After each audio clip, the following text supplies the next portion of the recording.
Hello students, आज हम last topic जो है इस चैप्टर का करेंगे। बायोलॉजिकल क्लासिफिकेशन में बॉटनी का जो लास्ट टॉपिक है that are viruses and viroids. Let's start with viruses. What are viruses? We have studied about the five kingdom classification system and we know there is no mention of any organism like viruses. That is also an disadvantage of five kingdom classification. तो उस system में हमने देखा था कि five kingdom classification में कहीं पे भी वायरसेस या वायरोइड्स को इंक्लूड नहीं किया गया है। तो what was the reason that viruses were not included at that time in the five kingdom classification was because of their unique characteristics which are different from that of living as well as from non-living. Now, what is the definition of viruses? These are ultra microscopic, non-cellular, highly infectious agents that multiply only intracellularly inside the living host cells without involving growth and division. अब इस पूरी definition का क्या meaning है? Ultra microscopic, बहुत ही small size के हैं। Non cellular, इनका बेसिक स्ट्रक्चर सेल के जैसा नहीं है। हाईली इन्फेक्शियस, बहुत ज्यादा इन्फेक्शियस हैं, जो कि सिर्फ सेल के इंट्रासेलुलरली मीन्स सेल के इनसाइड ही ये जो है ये मल्टीप्लाई करते हैं और विदाउट इन्वॉल्विंग ग्रोथ, जो कि उसमें ग्रोथ नहीं हम मेंशन करते और ना ही डिवीजन करते हैं। ये सिर्फ किसी सेल का यूज करके उसके अंदर मल्टीप्लाई करते हैं। अब इससे रिलेटेड बहुत सारी डिस्कवरीज हैं जो हुई थी। सबसे पहले नेमिंग, वायरस जो वर्ड है वो सबसे पहले किसने दिया था? वायरस वर्ड का जो मीनिंग है दैट इज वेनम और poisonous fluid. It was given by Pasteur. तो सबसे पहले पास्चर ने ये टर्म दी थी virus, it means poisonous fluid. उसके बाद की जो डिस्कवरीज है कॉजेटिव नेचर, कि ये कोई कॉजेटिव एजेंट है, कोई पैथोजन है, इस नेचर को DJ इवानोस्की जो है 1892 में जो है इन्होंने सबसे पहले देखा था इसकी infective nature. He recognized that some microbes smaller than bacteria cause mosaic disease of potato. Potato में एक डिजीज होती है जिसको हम कहते हैं मोजेक डिजीज। तो कुछ माइक्रोब्स थे जो मोजेक डिजीज कोज कर रहे थे पोटैटो में। तो दीज कैन पास थ्रू, और इन्होंने क्या ऑब्जर्व किया कि they can pass through bacteria proof filters. जो बैक्टीरिया प्रूफ फिल्टर्स बनाए जाते हैं उनमें से भी ये माइक्रोब्स पास कर रहे थे। It means they have very small size. तो ये किसने बताया था? मोजेक डिजीज का positive microbe DJ Ivanovsky. Now third, उनकी इन्फेक्शियस नेचर, कि वो कितने इन्फेक्शियस हैं, कितनी जल्दी एक से दूसरे में स्प्रेड होते हैं। ये MW बेजनिक जो 1898 में इन्होंने इसकी इन्फेक्शियस नेचर बताई थी। He demonstrated that extract of infected plants could cause infection in healthy plants. उसने देखा कि ये जो माइक्रोब्स थे वो जो प्लांट्स को इन्फेक्ट कर रहे थे, तो जो भी फ्लूइड इससे प्रोड्यूस हो रहा था वो दूसरे हेल्दी प्लांट्स में भी डिजीज को कॉज कर रहा था। उसने ही this fluid is named by him. इस फ्लूइड को उसने क्या नाम दिया? Contagium vivum fluidum. Contagium mean contagious, vivum living fluid, it means infectious living fluid. तो ये टर्म बहुत बार आती है, ये बहुत ही इंपॉर्टेंट है, जो पूछी जाती है who gave the term contagium vivum fluidum. ये बहुत बार आता है एग्जाम्स में भी, वैसे भी नीट कॉम्पिटिटिव एग्जाम्स में ये काफी बार पूछा जाता है। तो इन्हीं को, बेजनिक को ही हम फादर ऑफ वायरोलॉजी भी कहते हैं। वायरोलॉजी क्या है? Study of viruses. अब इनको क्रिस्टलाइज फॉर्म में भी हम स्टोर कर सकते हैं। कुछ वायरसेस, सभी नहीं, कुछ वायरसेस को इनकी क्रिस्टलाइजेशन भी की जा सकती है। लिविंग ऑर्गेनिज्म को हम क्रिस्टल फॉर्म में स्टोर नहीं कर सकते, बट वायरसेस को किया जा सकता है। तो सबसे पहले किसने दिया था? WM Stanley in 1935। He said that viruses could be crystallized and crystallised part mainly consist of protein, और जो हम इसको क्रिस्टलाइज करेंगे तो इसके क्रिस्टलाइज्ड पार्ट का मेन कंपोनेंट क्या होगा, that will be a protein. अब बात आ जाती है, अभी हमने कहा कि जो वायरसेस को क्लासिफाई नहीं किया हमने 5 किंगडम क्लासिफिकेशन में, what was the reason, they have both type of characteristics, living characteristics as well as non-living characteristics. What are the living characteristics of viruses? Number 1, they have definite shape and structure. Second, they have genetic material. Third, they are obligate parasite. Obligate parasite किसे कहा जाता है, जिनका कोई ना कोई perfect specific host होता है, वो किसी दूसरे को इन्फेक्ट नहीं करते हैं जब तक कि उनमें म्यूटेशन ना आए, तो ऑब्लिगेट पैरासाइट्स हैं, it means they can detect their host. Fourth, उनमें म्यूटेशन होती है। What is mutation? Change in the structure of genetic material. ये एक नेचुरल प्रोसेस है जो सभी लिविंग ऑर्गेनिज्म में स्लो रेट पे प्रोसीड होती है। Next is respond to many stimuli. बहुत सारे स्टिमुलस हैं, लाइक पीएच है, केमिकल्स हैं, इनके लिए ये रिस्पॉन्ड करते हैं। And last one is they multiply inside the host. जब ये होस्ट के अंदर होते हैं तो ये मल्टीप्लीकेशन शो करते हैं। तो ये तो थे लिविंग कैरेक्टरिस्टिक्स जो एक लिविंग ऑर्गेनिज्म शो करता है। अब लेकिन इनकी नॉन लिविंग कैरेक्टरिस्टिक्स भी बहुत ज्यादा हैं। First of all, no cell membrane. हम किसी भी ऑर्गेनिज्म को विदाउट सेल मेम्ब्रेन लिविंग नहीं इंक्लूड करते हैं, लेकिन यहाँ पे सेल मेम्ब्रेन इनके पास नहीं है। No cellular metabolism and respiration. ना इनमें कोई मेटाबॉलिज्म होता है जो सेल्स में होता है, ना इनमें रेस्पिरेशन, एटीपी की फॉर्मेशन, एनर्जी जनरेशन, ये इनमें नहीं होता है। Next, high specific gravity. इनकी स्पेसिफिक ग्रेविटी होती है। Only active inside living cells. ये सिर्फ लिविंग सेल में ही एक्टिव होते हैं। इनकी क्रिस्टलाइजेशन की जा सकती है और इनको प्रेसिपिटेट भी किया जा सकता है किसी भी केमिकल के अंदर, किसी स्पेसिफिक केमिकल के अंदर इनके प्रेसिपिटेट्स फॉर्म किए जा सकते हैं जो कि लिविंग में नहीं होता है। अब हम बात करते हैं इसके जनरल स्ट्रक्चर की। तो जनरल स्ट्रक्चर एक मैं आपको रफ सा आइडिया यहाँ पे छोटे से डायग्राम से आपको बता रही हूँ। तो इसके स्ट्रक्चर में इसके 3 पार्ट होते हैं। सबसे आउटर मोस्ट जो पार्ट होता है उसको हम कहते हैं envelop. For example, this is envelope, and then there is a second coat also that is known as capsid. एक सेकंड होगा जो होगा कैप्सिड, और कैप्सिड के अंदर होगा इनका जेनेटिक मटेरियल।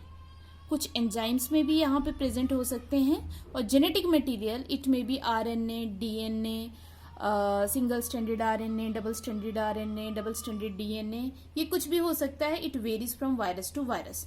तो आपने याद रखना है सबसे outer most envelope, then capsid. जरूरी नहीं है सभी में एनवेल्प हो, लेकिन कैप्सिड जो है सभी में प्रेजेंट होगा। कैप्सिड और एनवेल्प ये स्ट्रक्चर वेरी करेगा, आपने याद रखना है। सभी में, कईयों में कैप्सिड प्रेजेंट होता है, एनवेल्प नहीं होता है, तो ये वेरी करता है। आप जनरल स्ट्रक्चर याद रखेंगे, outer most envelope, then capsid and then nucleoid भी बोलते हैं इसको, दैट इज न्यूक्लियोइड और जेनेटिक मटेरियल। अब 1 बाय 1 इसके पार्ट्स में हम देख लेते हैं कि इनके जो एनवेल्प हैं या कैप्सिड है उनकी क्या क्या कंपोजिशन है। Envelope, some viruses have an outer thin loose covering called envelope. It has, अब ये ध्यान रखना इंपॉर्टेंट है, प्रोटीन्स जो कि वायरस के हैं अपने, उससे बना है, और लिपिड्स और कार्बोहाइड्रेट्स जिससे ये बना है वो होस्ट के होते हैं, जिसके अंदर ये डिवाइड करता है या जिसके अंदर ये उसकी मशीनरी का यूज करके, उनकी ऑर्गेनेलिज का यूज करके ये मल्टीप्लाई करता है। तो होस्ट से ये लिपिड और कार्बोहाइड्रेट लेता है और अपना इसका प्रोटीन होता है एनवेल्प में। इसकी जो एनवेल्प की स्मॉलर सब यूनिट्स होती हैं इनको हम कहते हैं पेप्लोमियर्स। अब आ जाते नेक्स्ट कोट की बात आती है capsid. It is the protein coat that surrounds central portion of nucleoid and enzymes. Capsid ये क्या है?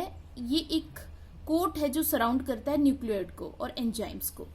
इसकी भी छोटी छोटी यूनिट्स होती हैं जिनको कहते हैं कैप्सोमियर्स। इनकी यूनिट को कहते हैं पेप्लोमियर्स और इसकी यूनिट को कहते हैं कैप्सोमियर्स।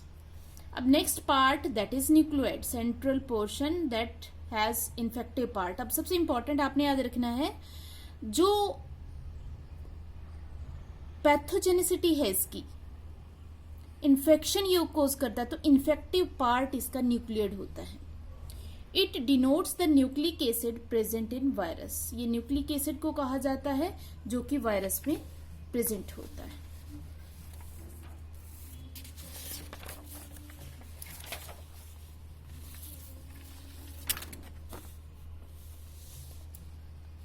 अब आ जाता है next,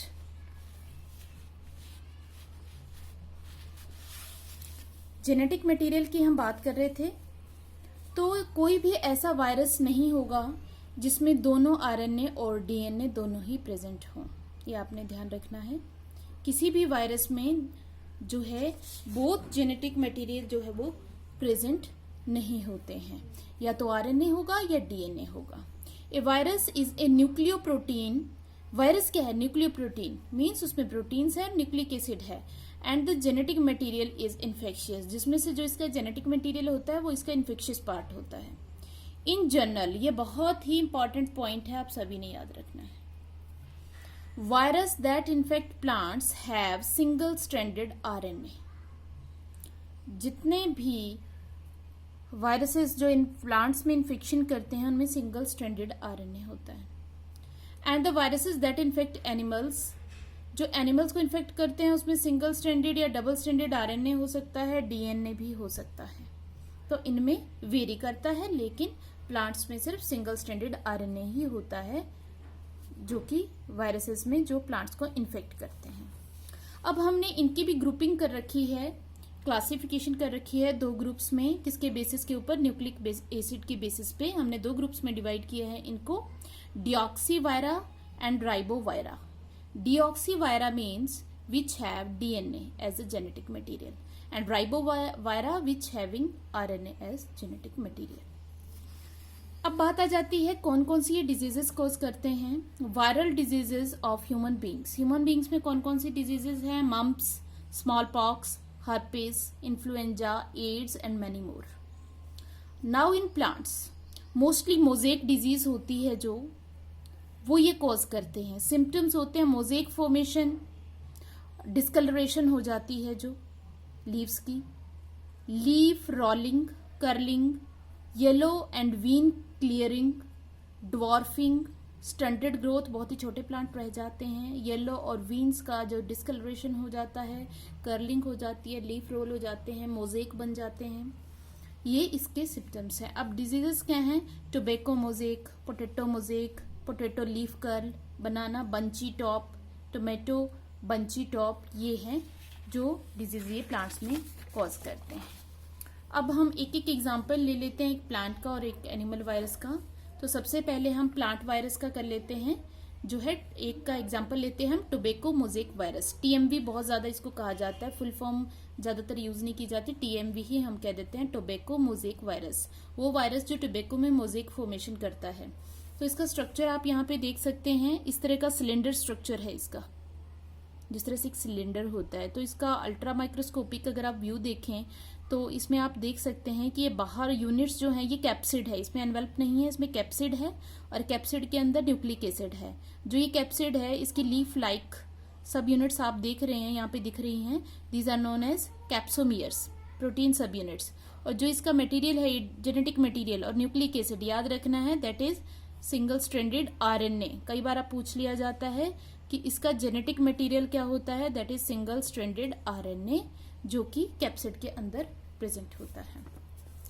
it is long, cylinder and rod shaped, 80 nanometer in diameter and 300 nanometer in length. Genetic material is single stranded RNA. Outer coat is capsid that is made up of capsomeres. अब इसका number आपने याद रखना है 2130 units. It cause loss of chlorophyll, ये chlorophyll को खत्म कर देता है उन प्लांट्स में से, जिसके कारण मोजेक बन जाते हैं। Uneven thickness of leaves, curling of leaves, जो ये कॉज करता है। अब बात आ जाती है एनिमल वायरस, जिसको हम बैक्टीरियल वायरस, यहाँ पे हम जो स्टडी करेंगे वो बैक्टीरियल वायरस है। जो भी वायरस जो कि बैक्टीरिया में इन्फेक्शन करते हैं, ये वो वायरसेस हैं जो बैक्टीरिया में इन्फेक्शन करते हैं, तो इनको हम कह देते हैं बैक्टीरियोफेजेस, याद रखना है। What are bacteriophages? These are viruses that infect bacteria. ये बैक्टीरिया में ही इन्फेक्शन करते हैं। They only infect bacterial sales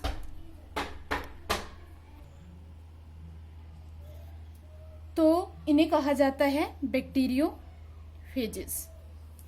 they only infect bacterial cell.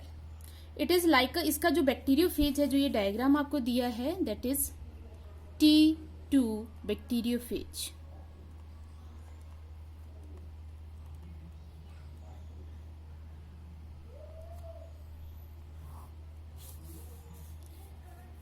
अब इसका स्ट्रक्चर देखें तो बिल्कुल टेडपोल की तरह का ये लगता है। इसका एक हेड रीजन है और फिर टेल रीजन है। बीच में एक छोटा सा पार्ट है जिसको कॉलर कहते हैं। जो इसका हेड रीजन है ये पॉलीहेड्रल है, जिसके अंदर इसका जेनेटिक मटेरियल प्रेजेंट होता है, जो कि single molecule of DNA, means double stranded DNA molecule जो है वो इसके अंदर डीएनए, डबल स्ट्रैंडेड डीएनए इसका जेनेटिक मटेरियल है। और ये है इसकी टेल। तो आप टेल में देख रहे हैं ये प्रोटीन्स की बनी होती है, शीथ है, जो कि एंड में एक हेक्सागोनल प्लेट पे एंड हो जाती है। इस एंड के ऊपर जो है टेल फाइबर्स प्रेजेंट होते हैं, जिसकी हेल्प से ये बैक्टीरियोफेज अटैच हो जाता है। किससे अटैच होगा ये अटैच होगा बैक्टीरियल सेल से। और ये है इसकी पिन्स, जिनके थ्रू ये उसके ऊपर स्टिक कर जाता है। और उसके बाद जो इसकी टेल पिन होती है वो इंजेक्ट बीच में हो जाती है बैक्टीरियल सेल के, और जिससे ये अपना जेनेटिक मटेरियल इंजेक्ट कर जाता है इनटू द बैक्टीरियल सेल। ठीक है, तो tail is polyhedral having outer protein coat surrounded by a single DNA surrounding a single DNA molecule. DNA है इसमें double stranded. Tail has proteinaceous spiral sheath ending with hexagonal plate. 6 spikes are present which bear tail fibres. यहाँ पे spikes हैं जिनके ऊपर tell fibres जो है वो प्रेजेंट हैं। तो ये तो थे viruses which infect plants and animals. Now the last topic is viroids. What are viroids? These are infectious agents smaller than viruses. जो viruses से भी small होते हैं। डिस्कवरी इसकी टी ओडाइनर ने 1971 में की थी। अब इनका स्ट्रक्चर क्या है? बहुत ही सिंपल स्ट्रक्चर है। It was found to be a free RNA. ना कोई कैप्सिड है ना कोई एनवेल्प है, सीधा एक आरएनए का मॉलिक्यूल, कोई प्रोटीन कोट नहीं है। आरएनए प्रेजेंट जो होता है वो लो मॉलिक्यूलर वेट का होता है और बहुत सारी डिजीजेस ये डायरेक्ट कॉज कर देता है, लाइक पोटैटो ट्यूबर डिजीज। तो ये तो थे आज के टॉपिक आपके वायरसेस एंड वायरॉइड्स। तो हमने आज देखा किस किस तरह से इनको क्लासीफाई किया जाता है, क्या क्या इनकी कैरेक्टरिस्टिक्स होती हैं।